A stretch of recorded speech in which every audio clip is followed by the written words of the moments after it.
Voilà une excellente question. Quelles sont les démarches pour faire publier un roman? En fait, première étape, écrire un roman. C'est la base, là. Donc, on écrit l'histoire. Ensuite, on corrige. On change les répétitions qu'on trouve. On améliore l'histoire pour qu'elle soit la meilleure possible.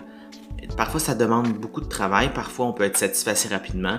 Des fois, on n'a pas assez de sens critique ou de recul par rapport à ce qu'on a écrit pour faire ce travail-là tout seul. Donc, on peut demander de l'aide à des gens qui peuvent lire, commenter et nous aider à améliorer. C'est aussi possible d'engager un coach littéraire. Donc, par exemple, moi, je fais ça maintenant avec la plateforme de Dominique Bellavance.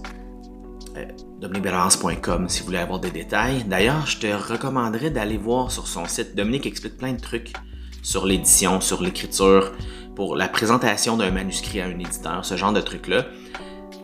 Parce que c'est ça que moi, je recommande de faire, en fait. C'est que quand tu as terminé d'écrire et tu as tout corrigé, tout ça, ben, tu dois envoyer ton manuscrit à un éditeur.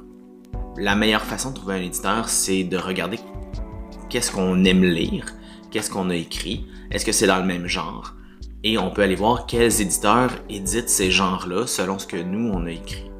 Donc, si tu as écrit un roman de science-fiction, ben, c'est pas recommandé d'envoyer ça à un éditeur qui publie pas de science-fiction, évidemment. Même chose pour tous les genres, là, donc il faut choisir les éditeurs qu'on cible avec notre projet. Comment ça fonctionne? En fait, le plus simple, c'est d'aller sur leur site web ou dans leurs réseaux sociaux pour voir s'ils ont un protocole de soumission. Il y a encore des éditeurs qui acceptent seulement les manuscrits papier, alors que d'autres acceptent qu'on envoie par courriel ou en fichier joint sur leur propre formulaire. Ils ont chacun leurs caractéristiques. C'est bien important de formater le manuscrit comme c'est demandé sur leur site à eux, parce que sinon le manuscrit va être simplement mis à l'écart sans même qu'il y ait d'évaluation ou de lecture, parce qu'on ne répond pas en premier à la première demande de l'éditeur qui est de savoir lire les consignes.